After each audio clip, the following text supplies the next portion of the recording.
The following training video outlines the proper techniques to be used by anyone who is the first responder to the scene of an injured victim. The video will show you how you should act when arriving to the scene, followed by the techniques you must use when applying a splint to the broken leg of an individual, as well as caring for a bleeding wound on a victim. The first step to being a first responder is to ensure your own safety upon arrival to the scene.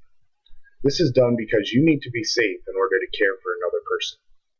To do this, you must first secure the scene. This is done by looking for things such as down power lines, cars, or other people that may become dangerous once you are trying to assess the injuries to the victim. Once the scene is secure, the proper medical authorities need to be notified so that they may respond as well. Someone help. What's your name, sir? Matt Van Flutter. What happened here? I can't move my leg, it's broke. 911. I got a car accident victim here. He appears stable. He might have a broken leg. He's going to need some medical assistance. Okay, stop it. Next, the victim has the need for their own safety. Therefore, they must be asked permission in order to evaluate their injuries.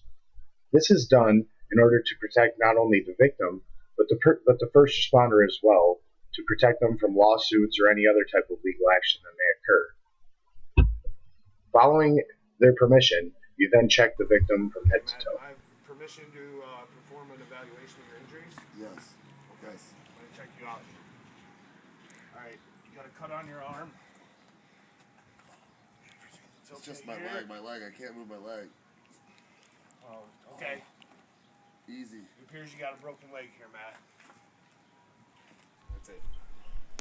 Once you have evaluated the injuries to the victim, you then focus your attention on the most serious injury first, waiting for the proper personnel to arrive for the complete care of the victim. To review, as the first responder to the scene, your first responsibility is to cover the need for your own safety. Look for things such as cars, downed power lines, or other people who may cause a disturbance. Next, you ask the person injured for permission to help them. This relieves responsibility of the first responder if the injured victim attempts to file a lawsuit. Next, you assess the injuries to the victim, providing care for the most serious wound first. In the previous scenario, the victim's broken leg would have been the most serious of his injuries. He would need to have his leg splinted, followed by a bandage being applied to his arm. Use precaution when applying a splint to an open wound.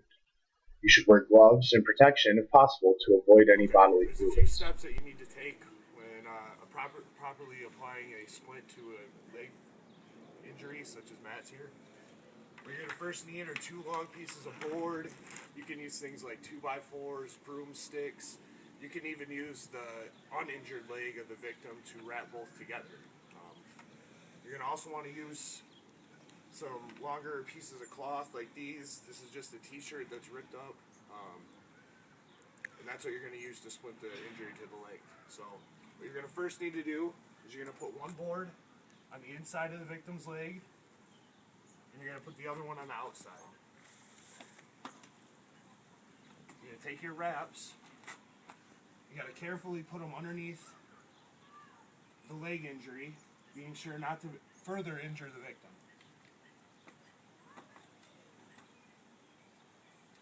You're going to want to wrap these wraps pretty snug so they're not going to come loose and he's going to be able to move his leg. You're going to want to put 2 at the top.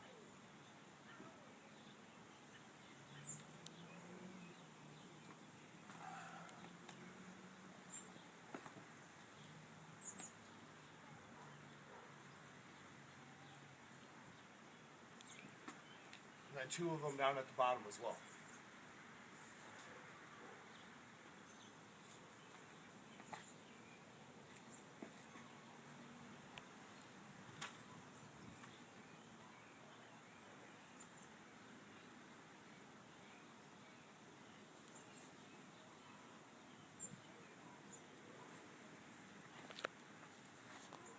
Now, before you do this, you're obviously going to want to wear some sort of hand protection or something that's just going to avoid bodily fluids if there are any present. Now, if you're on the road or something like that, you may not be able to do this, but you should really do the best that you can to protect yourself and the victim.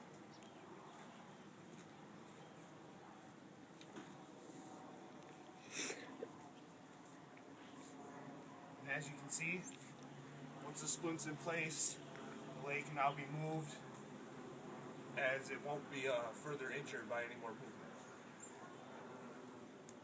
That's it. To review the proper splinting technique. Wound protection when dealing with an open wound. Place long, sturdy material on the inside and outside of the victim's leg. Use 4 wraps around the splint, 2 on the upper leg and 2 on the lower. Avoid cutting off circulation.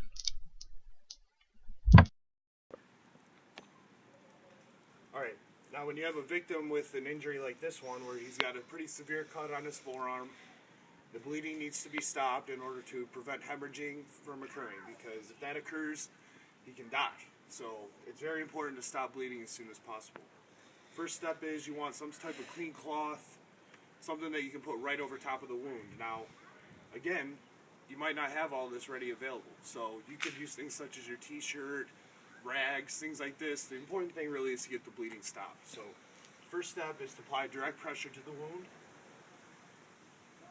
When you do direct pressure to the wound, it should really slow that bleeding down so it's more controllable for the medical personnel once they arrive. So once you slow the bleeding, you're going to want to wrap another cloth, such as a t-shirt, something like that, around the wound in order to completely shut off the bleeding.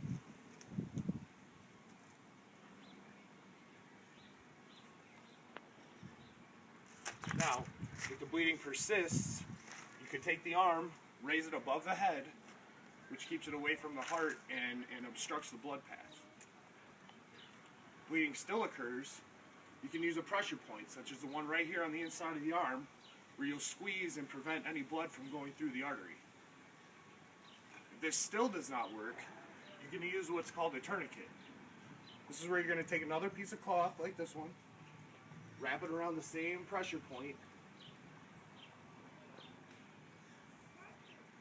You're going to want to tie it off fairly tight, but not too tight, because you have to have a small hole to put a stick or some other straight object through. Once you have that hole, you take your stick, put it through the hole, and you're going to wrap, which will tighten up the cloth around the victim's arm. Now this will completely cut off the blood flow to the forearm of the victim, which should then stop blood from coming out of the wound. To review, wear proper protection if possible when dealing with bodily fluids. Apply pressure to the wound to control the bleeding. Wrap the wound with a cloth and tie it off. If bleeding persists, raise the arm above the heart. If bleeding continues, pinch off a pressure point. And if bleeding still continues, apply a tourniquet until the bleeding ceases. Thank you for watching this training video on the proper procedures to use in a first responder scenario. People have the need for safety, and I hope the lessons you have learned today will allow you to be a safer and more responsible citizen. Remember to always care for the safety of yourself prior to caring for the safety of the injured. Thank you, and be safe. Thank you to Matt Van Flutteren and Natalie Partington for their help in the making of this video.